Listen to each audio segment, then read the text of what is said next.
Right, well, welcome everybody. My name is Christopher Crowley. I'm from UCD School of Philosophy, and I'm going to be your chair of this action-packed adventure that is concurrent session 2.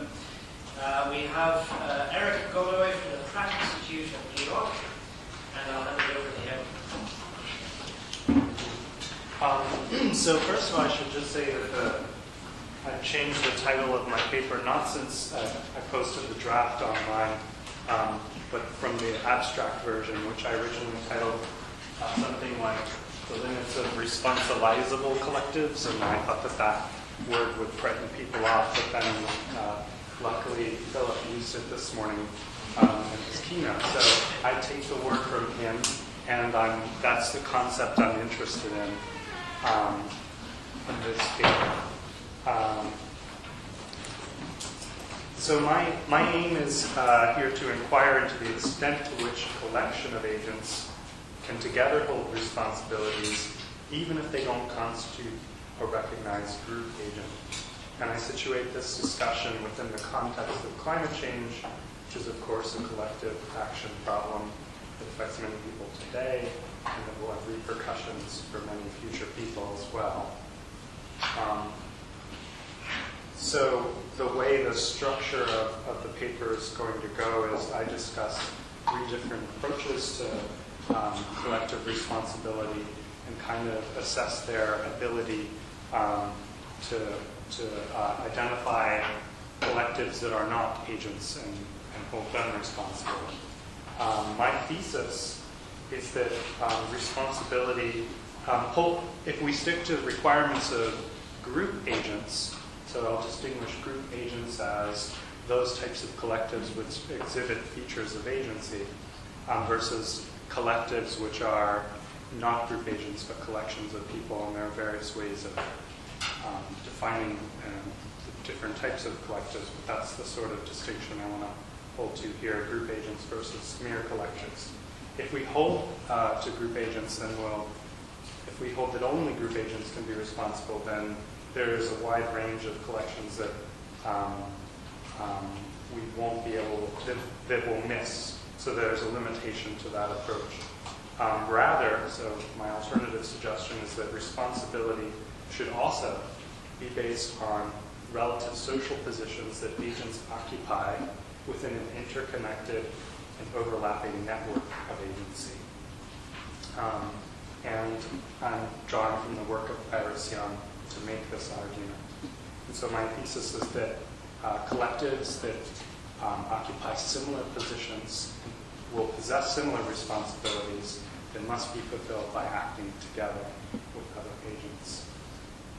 I'm going to contrast this with what I call atomistic responsibility, which I don't really have much time to develop here, but briefly, atomistic responsibility is a responsibility of the marketplace that pushes on individuals to do their part on their own. And so these are things, you can find this all over products that are advertised as being green. You do your part by buying the product or something like that. It is also a problem, I think, that's replicated on the international stage, though, where we talk about collective or group agents, such as nations. When it comes to climate change, no one nation on its own can cause or prevent climate change. So an atomized approach, even at the level of nation states, I think, run into a similar problem. So I'm trying to identify them as a responsibility that is spread across a network of agents. And in this sense, it's something I feel that falls somewhere in between individual and collective responsibility. So the first approach is what I call the group agent approach. And I'm sure many people here are familiar with the different prerequisites for group agency.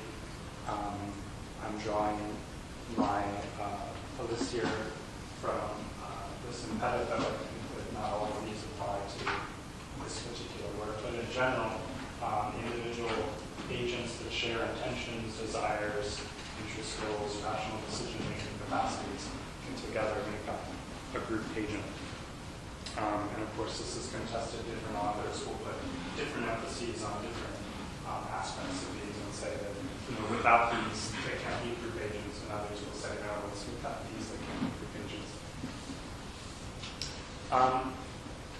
This approach is helpful for a wide range of issues, but when it comes to climate change, it leaves, I think, out individuals don't fit into group agents. For example, if a company doesn't have the proper decision-making procedures, sorry, I'm skipping ahead here. Collectives that do not possess these qualities are not group agents, but can be held responsible. Sorry, I made a lot of notes in between the flight and printing this out over in the States. We didn't have access to a printer, so let's try this again. So the thing that's, as I hinted at at the beginning of the presentation, that interests me is this idea of responsibilizability, which is when a collection is not quite a group agent, that doesn't quite meet the criteria that I mentioned, holding them responsible will encourage those collections to sort of get their act together and perhaps prevent harms in the future. And as I suggested, this is the question I'm kind of interested in. If you can hold collectives responsible in order to make them become more like agents, then what are the limits of what types of collectives can be responsibilized?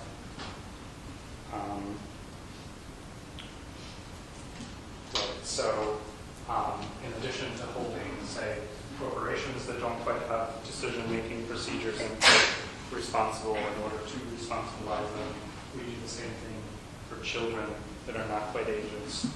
We hold them responsible in order to instruct them. So it seems then that agency isn't always a prerequisite for agency. It's something like potential for agency. Okay, so that's the group agent approach is one approach.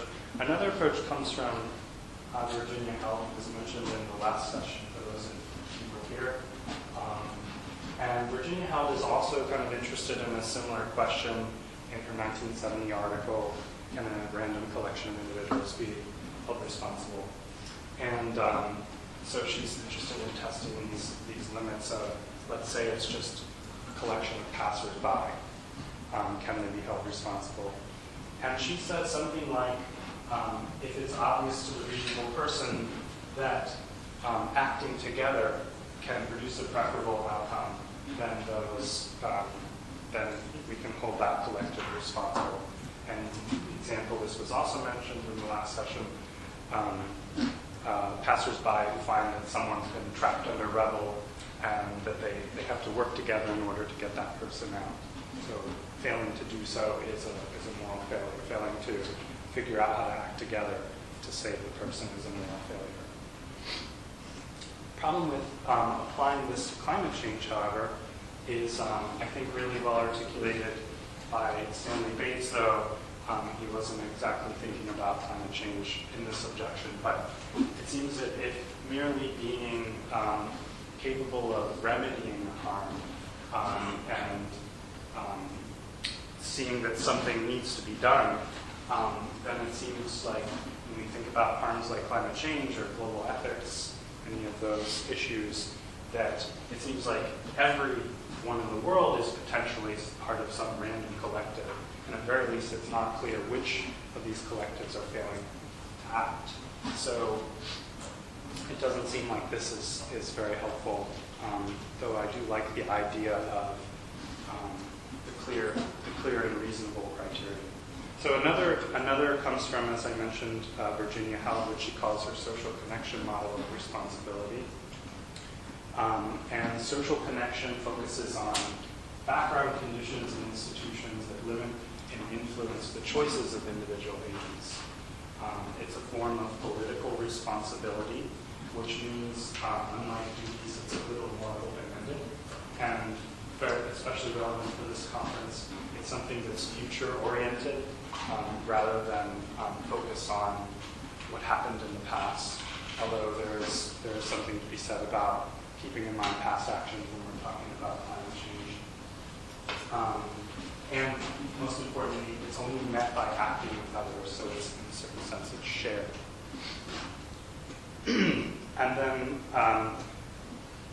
she offers 4 parameters that help us outline these vague, open-ended responsibilities that one might have by virtue of social connection. And that's power, privilege, interest, and then collective ability. I'll spend just a minute giving examples of each of these. I'm going to switch back to my notes here. So responsibility is often thought to be commensurate with power. I can't be responsible to single-handedly bring an end to fossil fuel mining since it's beyond my powers to do so. Power to affect the climate varies according to one's position within a network of social structures that encourage fossil fuel use. The nature of moral responsibility varies accordingly. So, for instance, and this is a relational idea, governments, businesses, citizens, and consumers all have different powers in relation to one another. So the chicken, I thought, couldn't get it to disappear and reappear exactly when I wanted. So I'll explain why there was a chicken sitting in the middle of the slide there. Recently, McDonald's announced that they're going to stop using chickens that have been raised using hormones. And this is because of the way supply chains are connected, this will actually have, this is expected to have a ripple effect through different food companies because they all rely on similar supply chains. So Tyson, for instance, is one, it's the biggest poultry supplier in the United States, and it supplies McDonald's, so it's expected that a lot of other organizations that draw from Tyson's will have this antibiotic-free chicken available as well. So even within this network, McDonald's then, you might say, have higher responsibility by virtue of this power to make changes. Then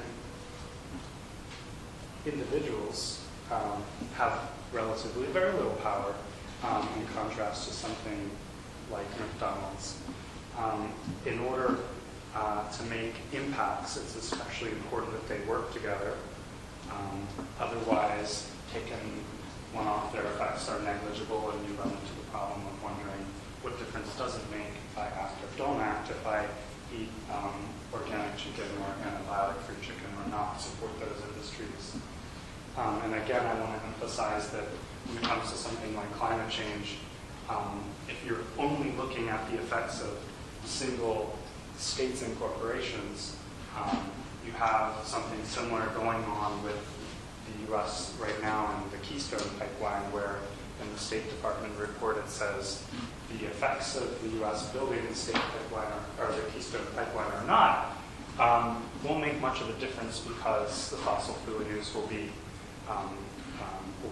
will continue no matter what. Pipelines will just be built elsewhere and they will be burned otherwise. So acting or not acting makes no big difference.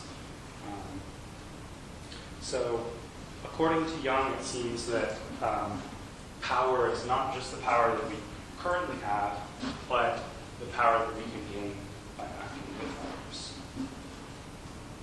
The next parameter is privilege, which seems to be something that's easily taken to be power, but it's actually something different. Privilege refers to, while power refers to ability to influence structures, privilege refers to benefits gained from one's social position within a social network. Social structural processes give rise to positions of privilege or disadvantage that agents occupy relative to other agents. Young cites the low costs and large selections of apparel that Western consumers enjoy as an example of such privilege. And this is, of course, a byproduct of low-paid sweatshop laborers. The parallel to climate change is very clear here. The world's most affluent consume fossil fuel use at a relatively low cost, externalizing the cost either to future generations or to nations that are less capable of adapting to the effects of climate change. So they have the privilege of benefiting from the fuel use without suffering the worst effects. Individuals in affluent countries may not have the power to transform the social structures that encourage fossil fuel use. However, they need not worry so much about the effects.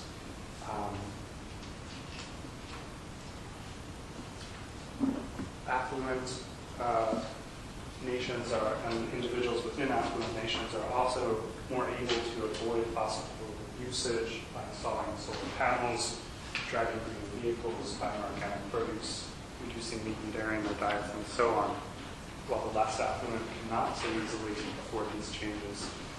Therefore, one's position of privilege or disadvantage is relevant to one's responsibilities. And then merely, here's another concern that I have that I think Young's model is useful for. Merely withdrawing your contribution to, say, fossil fuel use by buying solar panels, things like that. If we look at this from an atomistic perspective, it seems like that's all one needs to do, and then just say, don't talk to me about climate change. I've got solar panels on my home. And clearly, something a little more is required than just sort of washing your hands of the situation. The next parameter is interest. Those who suffer from climate change have a unique interest in confronting it and a corresponding responsibility to do so. That is, vulnerability conditions responsibility. Keeping interest in mind guards against paternalistic attitudes that those with privileged positions are wont to take. That is, by taking responsibility for those suffering rather than taking up responsibility with them. This preserves the agency of victims. Those who help perpetuate climate change and those who suffer its effects have different interests in mitigating it. Interest here, I think interest actually, interest corresponds to desires or intentions. If we think back to the requirements for group agency, those in similar positions are more likely to share similar desires and are thus more capable of acting together in this sense. And before I move on to collective ability, let me just mention that I think that power and privilege together, I think, make up a corresponding ability to act, which is a prerequisite of the group agent approach as well. So those who share power and privilege can act in similar ways. It's possible to act in similar ways, whereas if you have vastly different powers, like the CEO of McDonald's versus an individual consumer, it's not possible to act in similar ways. Okay, so collective ability is the last parameter. This is basically that you are already very close to something like a group agent. She points to college campuses in their efforts to combat sweatshop labor, but also things like trade unions, neighborhoods, and apartment buildings have some sort of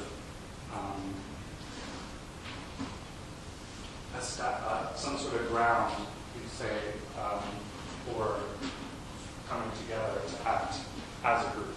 So obviously, this is another parameter. Individuals that already have some collective ability have some special responsibilities to act as well. So that's the kind of summary of Young's social connection model with climate change in mind. I'm going to provide an illustration. So these four parameters help identify individual agents who occupy similar positions relative to the injustices resulting from climate change. Individual agents responsible for mitigating climate change can look to these parameters as guidelines to locate other agents with whom they can coordinate efforts. These parameters help to narrow down the scope of what could otherwise be a practically unlimited number of random collectives, And these agents take responsibility by acting together with the aim of transforming the social structures perpetuating climate change. And I want to note one more time that this, you can think about these parameters as either guiding individuals within a collective or individual groups in a network of groups to help think about how responsibility spreads across the network by virtue of their relationship with each other. And so a good example here of this sort of put into practice, I think, is the divestment movement. So universities across the world have begun to question the financial benefits they receive from fossil fuel investments. At my last count, 28 universities or colleges have committed to divestment, adding to a list of cities, counties, religious institutions, foundations, and other institutions that have joined the movement. And of course, Norway recently announced as the first country to divest from coal. These agents examine their privileged interests and leverage their power and collective ability, the results of which puts political pressure on governments and fossil fuel companies. So briefly looking at the four parameters, and does this identify this network?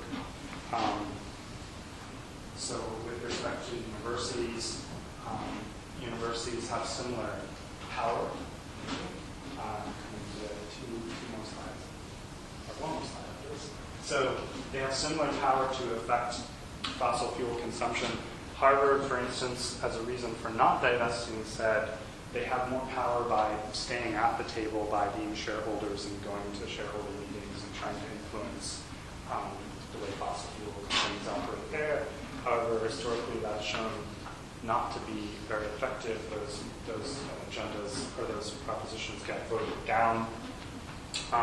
So however, by withdrawing or divesting, this is a political communicative gesture that expresses disapproval and translates to political pressure on fossil fuel companies and governments. These agents are all in a privileged position of benefiting from profits and being insulated by their costs. By divesting with others who also reap this benefit, they make a statement that no one should be able to benefit from the death and suffering of others, either present or future. Universities, colleges have an interest in the good of their communities and the moral well-being of its members. As such, divestment sends a different message than with the same act from a for-profit corporation. You can imagine a company divesting doesn't quite send the same message, because corporations are generally interested in for-profit corporations are generally interested in profits, where there's something about universities divesting their religious institutions because of their understood interests has a different meaning. Finally, as I've mentioned, colleges and universities have similar collective abilities. Student governments, faculty government structures that are not, the equivalent is not really clear in something like a corporation where individual employees have a great say in how the corporation is operated.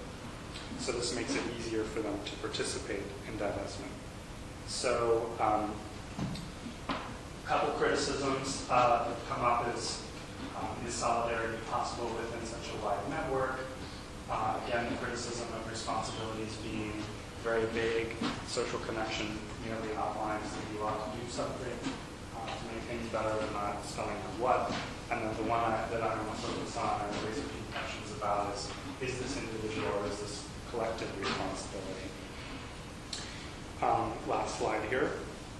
I think that the divestment movement is not itself a collective agent.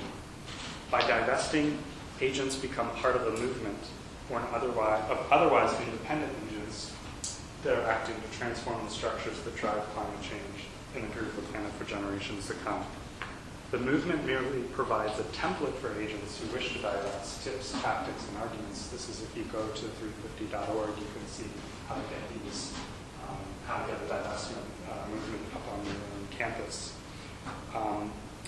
And so it's merely providing a template. It's not prescribing or demanding action or even having any control over how these movements take place on these campuses. And you can imagine that within something like a for-profit corporation, different departments giving this degree of autonomy that doesn't quite map onto something like this. The individual chapters in favor of divestment on campuses can't be fired or released from the group movement in any way. They never actually join the group by divesting, they simply participate.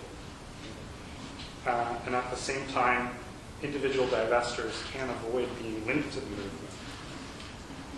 The aim is to put political pressure on fossil fuels, though it's hard to imagine a reason for divesting that would be contrary to the science, since economic, moral, political reasons have all fallen under the heading of this movement. So, again, just to kind of summarize what I've tried to do here is to point out possible sites for how we can identify agents that are in a position to work together, become group-like, though I still think that what the byproduct is not quite group agents, but yet still a collective responsibility that's shared, and that is not simply all of humankind. So it gives some sort of guidance and directive for how to meet these open-ended responsibilities. Thanks.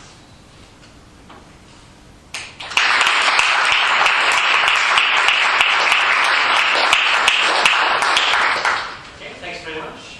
Questions? Could I ask you as well to introduce yourselves with your name and institution? Yes. Hi, thanks. I'm Ian McKeown from Frankfurt.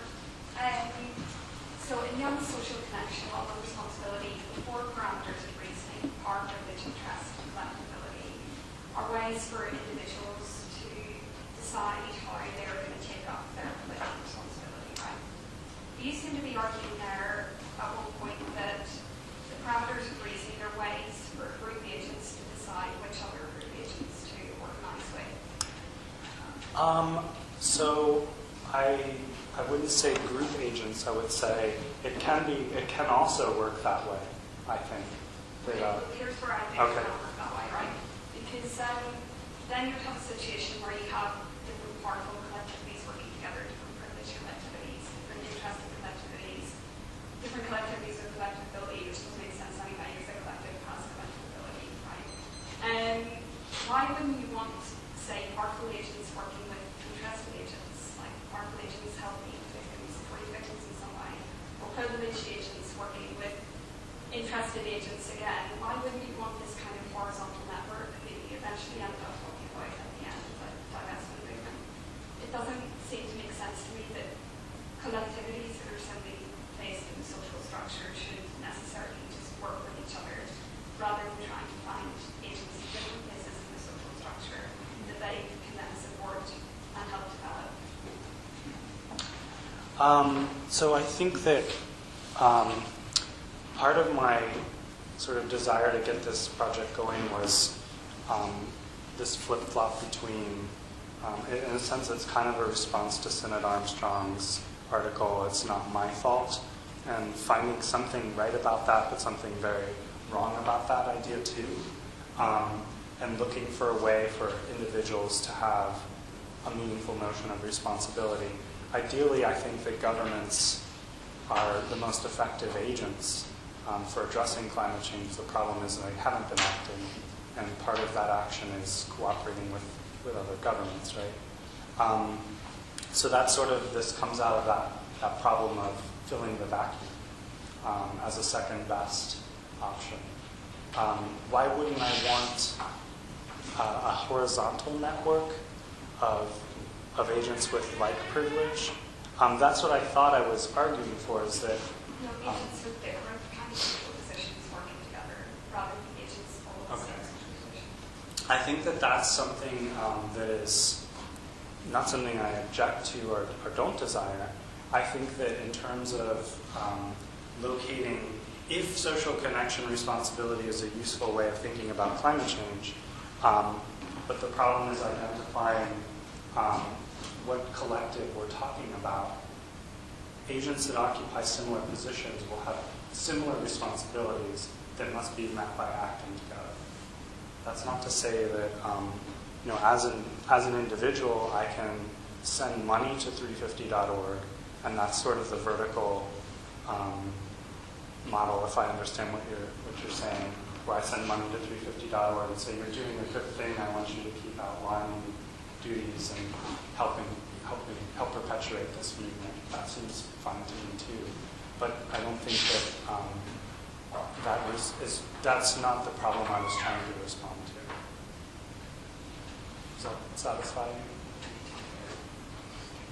Okay.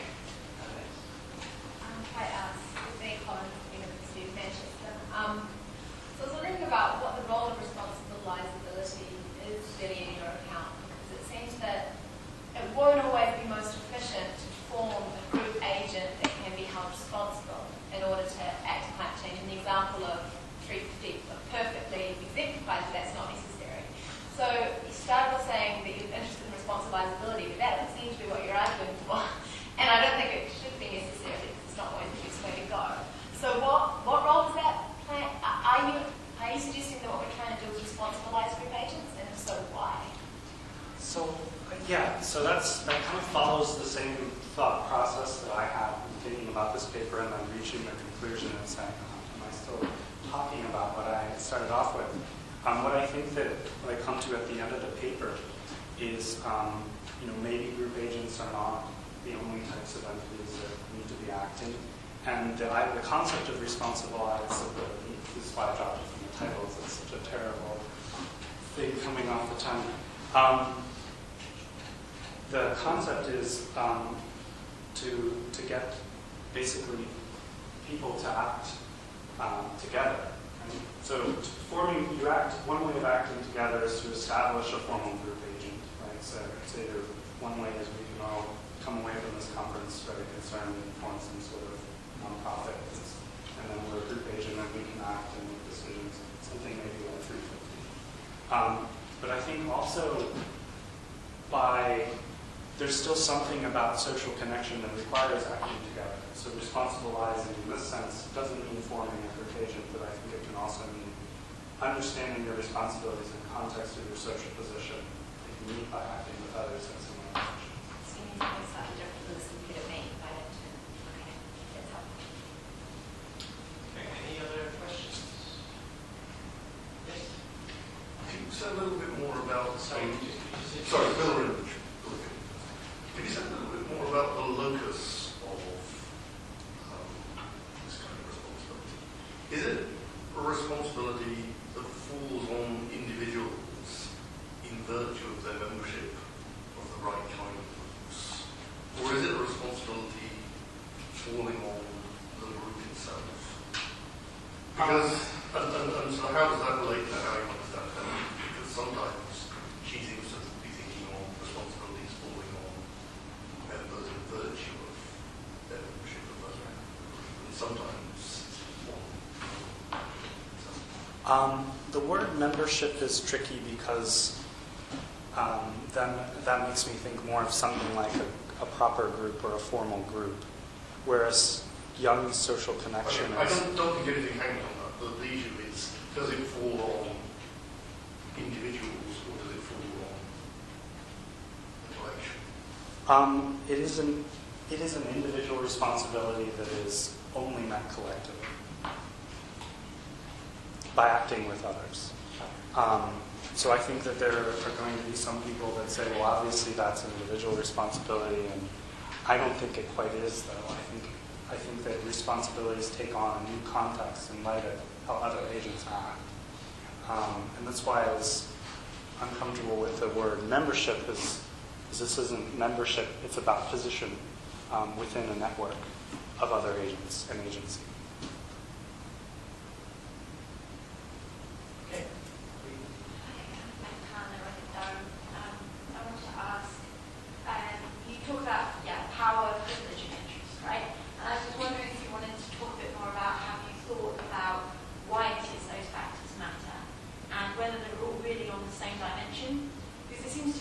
how you can sort of justify in sort of an efficiency way, right? It's more efficient to distribute duties to people who have the power to change things more easily. And something like privilege, you might want to say it's a sort of fairness thing. They're privileged, so they can be expected to give up time and effort more than the underprivileged, right? But then when it comes to interest, I'm not really sure you can justify that in the same way. It seems like interest is more to do with something like whether they've got prudential reason rather than moral reason. And I think that Young's kind of mixing together prudential and moral reason in a way that's perhaps not helpful with what we're trying to identify as sort of responsibilities we can ask of others. It seems like me if I roll up at the door of somebody who's going to be really damaged by climate change and I say, you have more of an obligation than these other people who live in the rich houses who are going to actually be above the flood level. Seems like you're going to make a prudential argument and say, yeah, you've got more of an interest, but to say that you've got more of a duty because of that seems a bit wrong. Let's say different duty, rather than more or less. But I take your point. To be honest with you, I think I need to think more about these parameters and how helpful they are, how helpful they aren't. And I just recently got a copy of,